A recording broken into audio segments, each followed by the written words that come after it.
Muito bom dia. Vamos hoje abordar rapidamente uma geração importante na literatura angolana e também na política angolana, que foi a geração que eu chamo de 1878 e outros autores chamam de 1880, de 1890.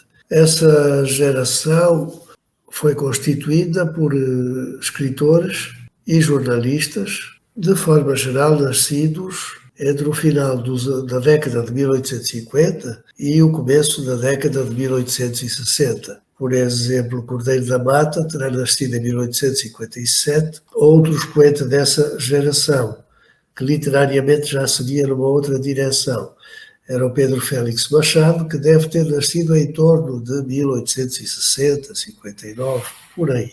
Esta geração, como disse, alguns autores a definem como a geração de 1890, outros como a geração de 1880, e eu falo dela como a geração de 1878. Todas estas datas fazem sentido. Há uma afirmação mais plena da geração nas décadas de 1880 e 1890. Por isso, autores os mais diversos, desde Mário António, Fernandes de Oliveira até hoje, falam da geração de 1890, da geração de 1880, uma geração que ainda entrou um pouquinho no princípio do século XX, como é natural. Creio que também nestas designações há a preocupação de indicar uma data precisa e que corresponde ao mesmo tempo ao início de um bloco no calendário. E então o bloco é a década de 80, década de 90 do século XIX. Bom, eu não estava preocupado com isso. Como não estava preocupado com isso, pareceu-me que a data mais certa para indicar o advento da geração seria a data de 1878. Isto porquê? Por dois motivos. Primeiro, porque no Almanaque de Lembranças é mais ou menos a partir desta data, 1878, que começam a surgir mais colaborações angoleses ou angolanas e colaborações de cariz literário. Claro, isso vai acentuar-se nas duas décadas seguintes, mas começa já no final da década de 70. Por outro lado, o segundo motivo, é em 1878 que se começa a publicar o Jornal de Luanda. O Jornal de Luanda foi, enfim, o grande motor do Jornal de Luanda era o escritor Alfredo Troni, escritor e advogado, formado em Coimbra, de quem vamos falar brevemente, mas apesar de ser um reinol, integrou-se bastante na antropologia, digamos, local, na humanidade local, nas comunidades locais, e daí resultou a sua noveleta muito conhecida, hoje ainda, Angamuturi, a Senhora Viúva, e por essa integração, o que não significa que ele defendesse, por exemplo, algum projeto independentista, não conheço nenhum texto dele defendendo isso. Ele era, sim, crítico do governo português e da colonização portuguesa, como muitos eram também críticos, sendo, no entanto, portugueses. Eram críticos sem deixarem de ser portugueses e sem deixarem de defender a integração de Angola e Portugal como uma província ultramarina, como uma colónia. Mas ele era crítico, denunciava muitas situações e tinha uma sensibilidade particular aos interesses dos naturais da terra quando esses interesses eram defraudados, ofendidos. Daí que se tornasse, aos poucos, um elemento agregador e agregador de toda a geração. Por um lado, o Jornal de Luanda, como estamos já a ver agora, era um jornal um pouquinho diferente dos outros. Era um jornal já mais estruturado.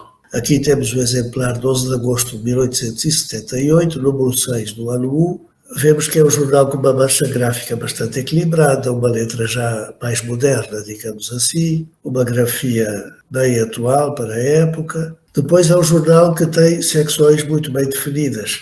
As secções não são de grande inovação. Eram secções que também podíamos ver em outros jornais, ou pelo menos podíamos ver em outros jornais secções equivalentes. De qualquer modo, tínhamos aqui uma secção oficial ou semi-oficial, neste caso estampilhas, papel selado, selos de correio. Depois tínhamos notícias militares, ele chamava Revista Militar. Depois tínhamos uma secção jurídica, que é muito interessante, porque essa era, como sabemos, a formação do autor, e na secção jurídica ele vai dar notícia de processos, sentenças, depois vai consultar as sentenças. Portanto, não é apenas uma série de notícias sobre processos que estavam em curso, é também um noticiário crítico. Portanto, ele depois comentava a sentença, explicava se estava de acordo, porque estava de acordo, estava em desacordo, porque estava em desacordo. Depois seguia-se então uma revista dos jornais. E, no final da página, a primeira, o lugar do folhetim. Aqui tem um folhetim muito interessante, que vamos ver rapidamente, mas este era um lugar literário por excelência. Podia no jornal aparecer uma ou outra poesia ou outro poema, mas a secção estritamente reservada à literatura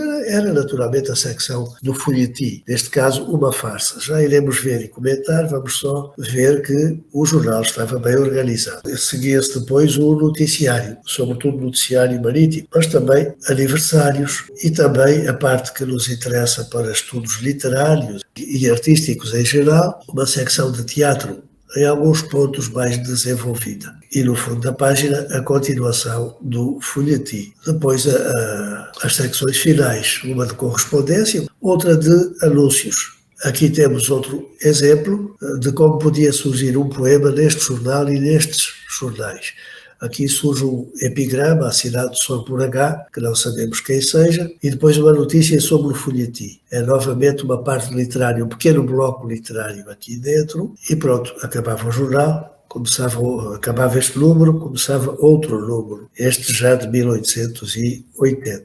Outro fator importante para a revelação desta geração de 1878, 80, 90, foi o início da publicação de muitos periódicos feitos, organizados por filhos da terra, ou seja, pessoas nascidas e criadas em Angola e que viviam em Angola, que tomaram a iniciativa de fazer jornais nos quais veiculavam não apenas a defesa dos seus interesses enquanto pessoas e enquanto grupo social intermédio, mas também veiculavam as suas opiniões sobre a própria colónia. Eram, portanto, filhos da terra a quererem já reclamar o seu direito de opinião e o seu direito também de decisão sobre o destino a dar àquela terra que afinal era sua porque eles eram os dali. Um exemplo muito conhecido do jornalismo dos Filhos da Terra é o do Futuro de Angola. Aqui colaboraram alguns dos principais nomes do jornalismo filissecular, que alguns deles também apareciam no Jornal de Luanda e em outros periódicos. Por exemplo, uma figura importantíssima no final do século XIX, na área do jornalismo, da polémica, do jornalismo de opinião, era a figura de José de Fontes Pereira. No Futuro de Angola, cujo diretor era Arsénio de Carpe, e a gente deve dar atenção a este C curvo, porque Arsénio de Carpe é o filho do negreiro, também jornalista e até poeta, polemista também, que era o Arsénio de Carpe com S. O Arsénio de Carpe com C é filho dele, foi jornalista e empresário em Angola, com uma postura bastante diferente da do pai, muito mais avançada, mas assumindo, de certo modo, a herança política do pai enquanto um exemplo, talvez, de inconformista e de empreendedor também. Então, o proprietário era o Arsénio de Carpe, angolense, angolano, não nascido na Madeira, o filho do negreiro, e aqui tínhamos a colaboração do José de Fontes Pereira, o decano dos jornalistas angolanos. Note-se que o José de Fontes Pereira tinha nascido em 1823, era, portanto, 4 anos mais velho que o José da Silva Maia Ferreira, com quem ele conviveu, enquanto os dois eram funcionários públicos na estrutura colonial de Luanda, dentro daquela linha de procurar manter a margem de manobra dos filhos da terra. Portanto, nesta altura, ele era já, até por idade, o decano do jornalismo angolano, mas um decano com provas dadas.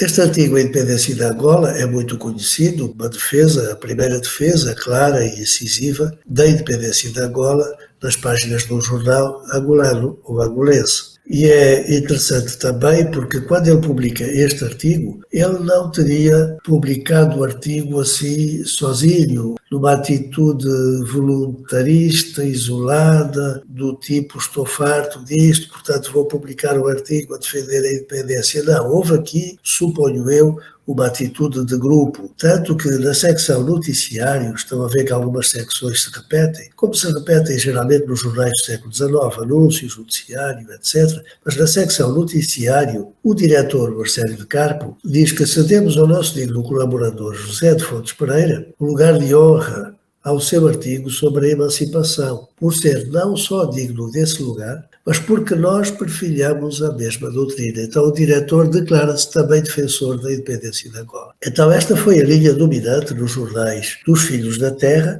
embora também se manifestassem filhos da terra, contrários à ideia de independência, não à ideia de independência em si, mas à ideia de independência naquele momento, uma atitude que se manteve durante muito tempo em Angola.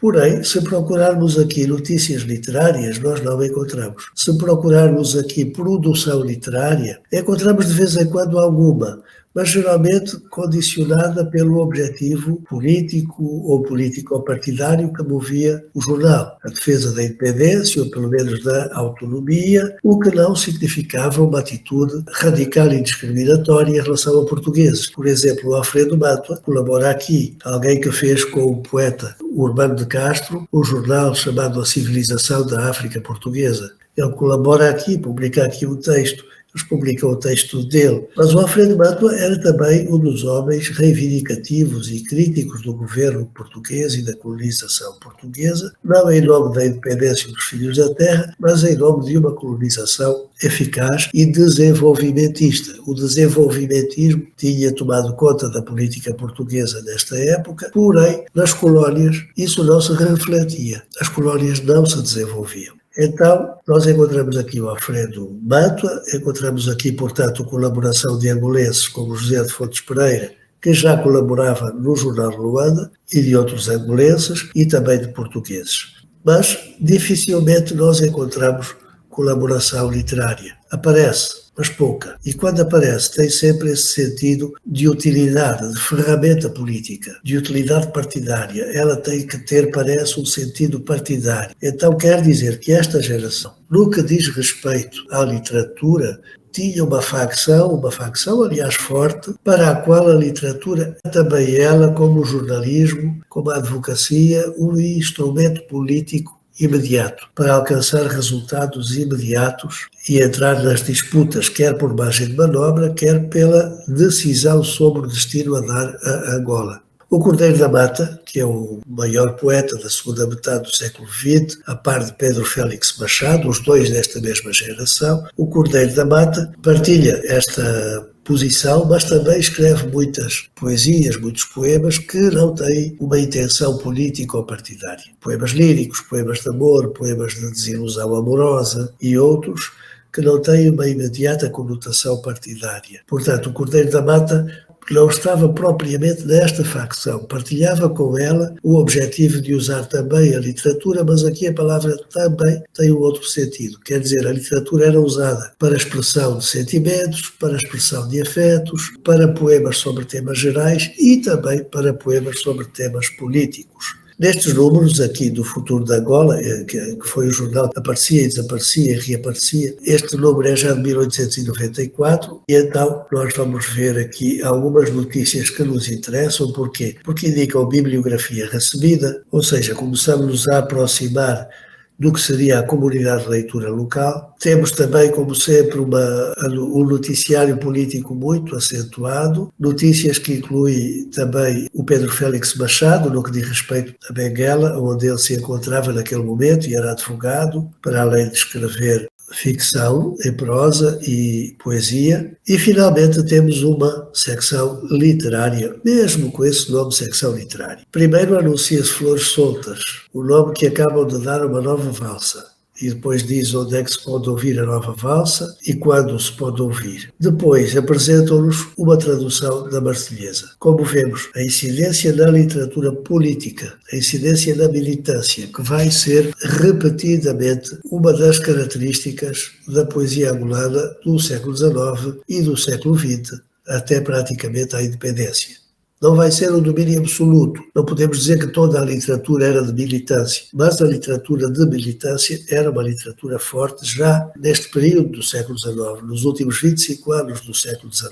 Temos então a tradução da Marselhesa e depois o Teixeira Bastos, que é um português que viveu em Angola há algum tempo, é um homem com um percurso interessante e preenche, pronto, aqui a secção literária. Portanto, vejam que a ideia de independência destas pessoas era simultaneamente uma independência nacionalista, os nascidos ali tomarem conta do país, mas era de um nacionalismo ou de uma nacionalidade aberta. Não fechava as portas aos colaboradores portugueses, sobretudo se eles veiculassem literatura política, que era a linha que estes homens seguiam. E se formos a ver no resto do mundo, com particular ênfase também em Portugal e no Brasil, nós temos o advento da literatura realista, depois naturalista, incluindo nela poemas de militância, poemas de combate, que vão tomando conta de um setor significativo da sociedade portuguesa e da sociedade brasileira, das sociedades literárias ou das comunidades literárias portuguesa e brasileira, e agora acompanha Portugal e Brasil e outros países nesse rumo em direção a uma literatura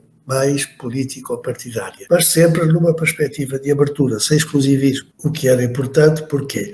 Porque criava, numa época difícil, os consensos necessários e convenientes para darem força às reivindicações locais.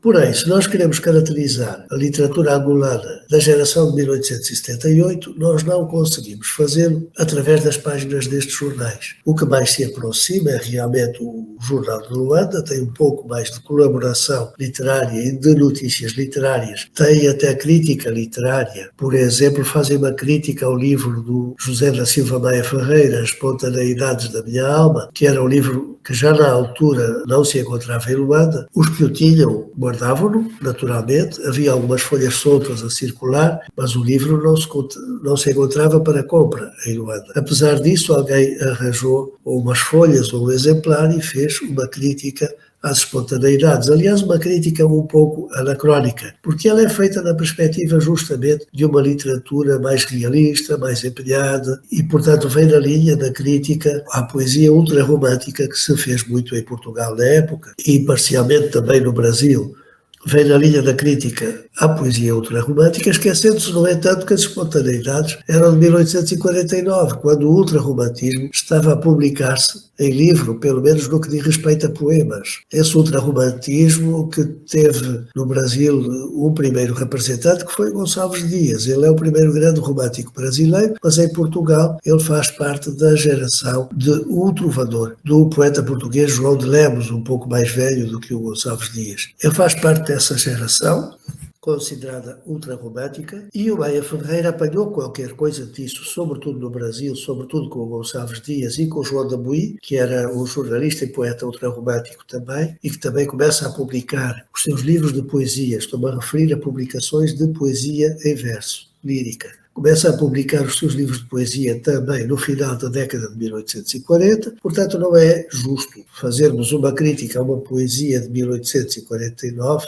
com os valores que vinha ganhando a nova poesia de 1870, 1880, 1890. Uma parte dela já declaradamente republicana, em Angola uma parte dela nacionalista, independentista abertamente, e toda ela já voltada para o realismo, para a recuperação também de alguma regularidade formal que facilitava a transmissão da mensagem política. Mas não podemos estar a olhar então para a literatura ultrarromântica, querendo que os ultrarromânticos não tivessem sido ultrarromânticos. Naquele tempo, aquela era a linha dominante. E o Maia Ferreira apanhou essa linha dominante e a reproduziu, tornando-se um dos primeiros poetas ultrarromânticos a publicar um livro no espaço lusófono. Não foi dos primeiros, foi logo a seguir. Mas quando ainda os primeiros tinham publicado um título, às vezes dois, e outros ainda nenhum. Portanto, a crítica era anacrónica, mas manifestava uma mentalidade, um empenho numa literatura mais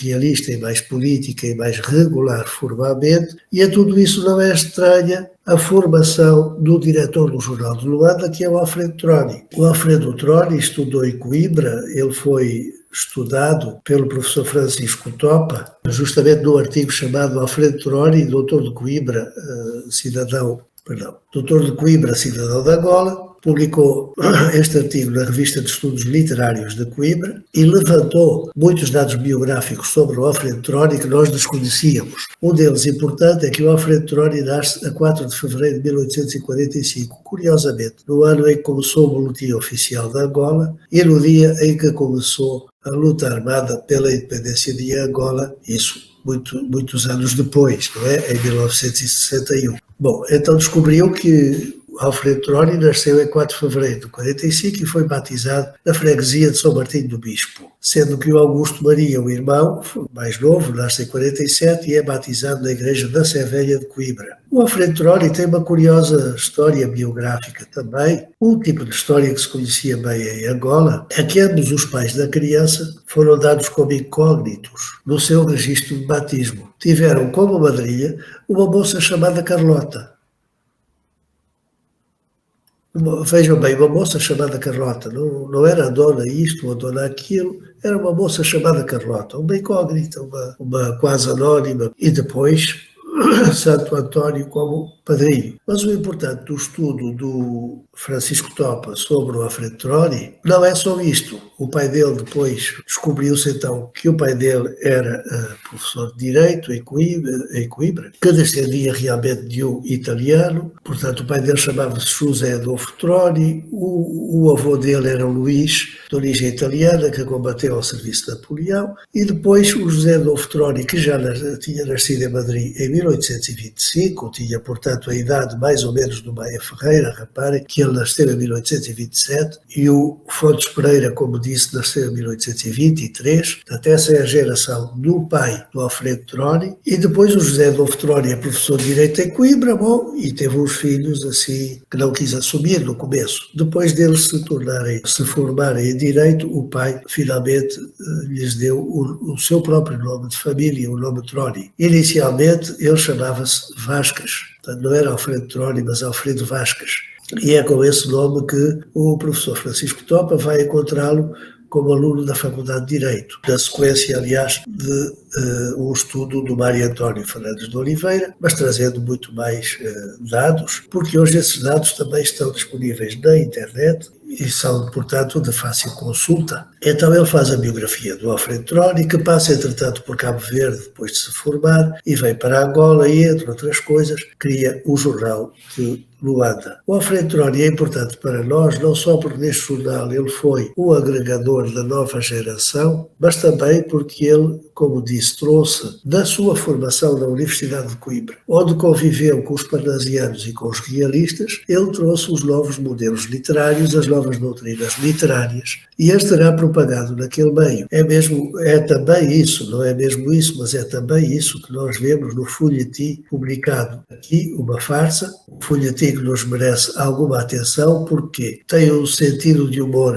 muito apurado, que é muito característico das colaborações jornalísticas desta época em Angola. Tem um sentido de humor muito apurado, como disse. O folhetim que se chama Uma Farsa acaba recebendo um novo nome aqui, O Buraco da Fechadura, porque quem está a contar a história diz ter espreitado pelo buraco da fechadura e conta uma história de infidelidade, do tipo daquela que teria levado Maia Ferreira, por exemplo, a ser demitido do emprego em Luanda e a ter que sair de Angola. Segundo se supõe, nada se sabe ao certo. Então é uma história de infidelidade, mas muito bem construída, jogando ironicamente com referências que fazem lembrar o ultrarromantismo, ao mesmo tempo que, quando se trata de expor a história, embora ele a exponha com essa linguagem irónica, mas também elegante, elaborada, ela expõe de uma forma muito objetiva no que diz respeito à sequência dos acontecimentos, e, portanto, vemos uma inclinação para o realismo, aquele efeito de realismo, realismo no sentido lato.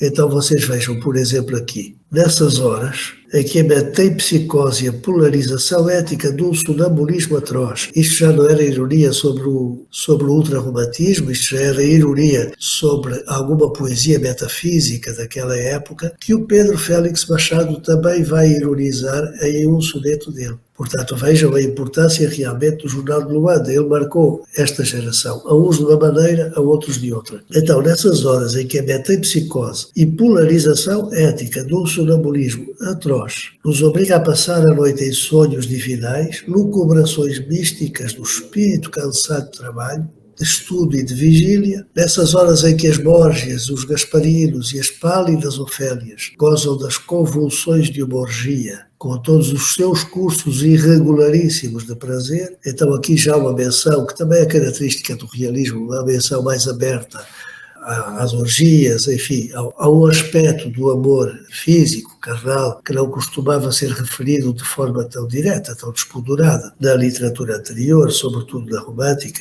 Então, nessas horas assim da noite, passava eu descansadamente, em passo refletido, nas avenidas de um vergel em flor.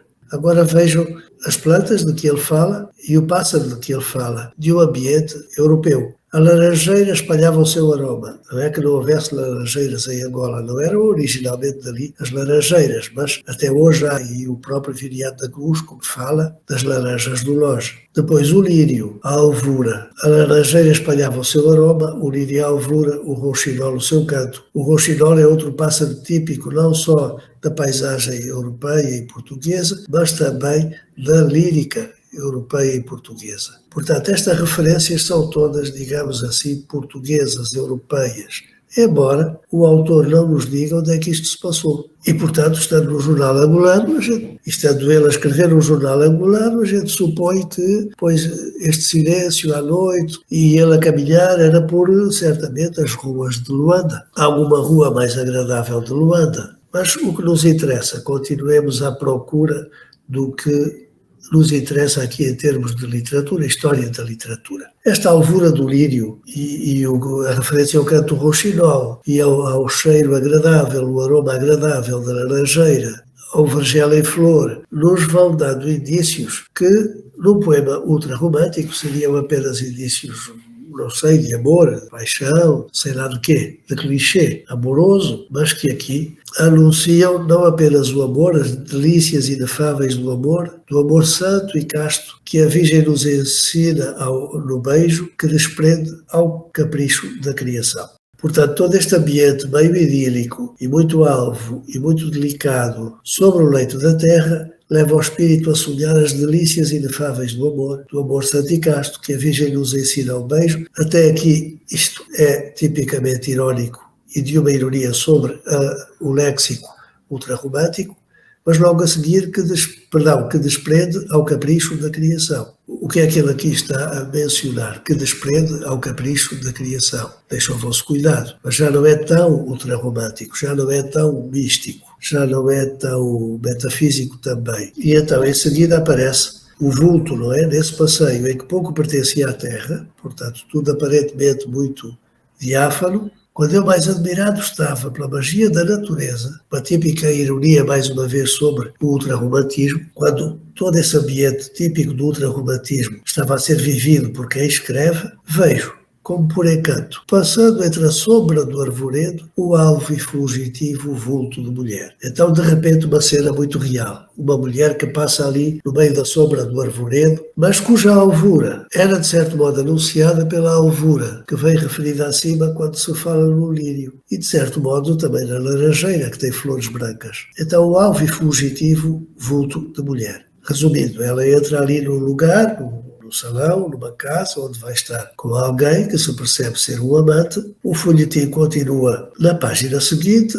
Depois, aparece a figura do amante apenas pelo braço e pela perna, e depois o reposteiro solta-se, fecha o buraco da fechadura e o autor deixa de poder acompanhar a história. Fecha a sua história, fecha o seu folhetim e desafia o diretor. Fez-se escuridão para mim e eu fiquei, reticências, desapontado. Isto faz lembrar um pouco a prosa e sobretudo a poesia do Pedro Félix Machado. Peço, pois, ao meu amigo o seguimento do romance, porque ele desde o início vai dizendo que o amigo conhece muito bem a história. O amigo é o diretor a quem ele se dirige. O Alfredo Troni conhece bem a história. Será a história que se passou com ele? Será a história de que ele soube? Não sabemos que história é. Mas, em vista disto, deve desculpar-me e satisfazer o meu pedido de continuar a história. Em seguida, nós estamos perplexos a pensar o que é que estará por trás disto. E neste aspecto particular, qual o segredo que está por trás do que foi escrito, nós temos uma linha de continuidade com o ultrarromantismo. Porquê? Porque os poemas ultrarromânticos, isso vê-se bem na poesia de Maia Ferreira, também estavam cheios de implícitos que só podiam ser descodificados por pessoas de uma determinada localização,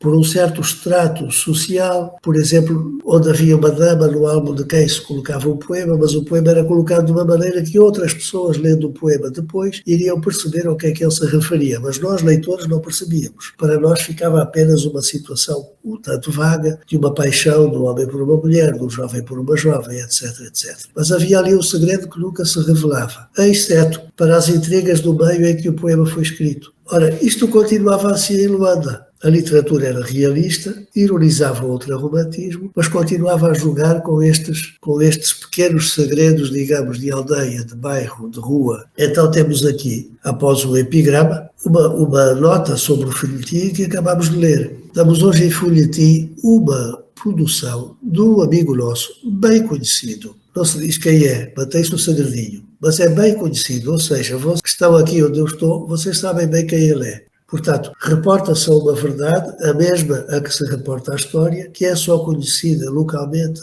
e por um pequeno grupo de pessoas, e mantém a verdade do romance ou do folhetim fechada sobre esse pequeno grupo. Para fora fica apenas uma história que pode ser lida em qualquer parte, de muitas maneiras, mas que não descodifica um episódio determinado. Depois, intitulou-o ele Farsa e quer que o sigamos completando a sua obra. Quis o nosso amigo imitar, na frase de propósito desconexa, a linguagem dos brindes que há pouco ouvimos com as mãos nas ilhargas a um amigo que se ausentou de nós. Então ele está a dizer quem é a personagem sobre a qual a linguagem do folhetim está a ironizar. Mas obviamente não diz o nome da personagem. Isso seria demasiado público, indiscreto, incorreto. Mas todos sabem quem é a personagem.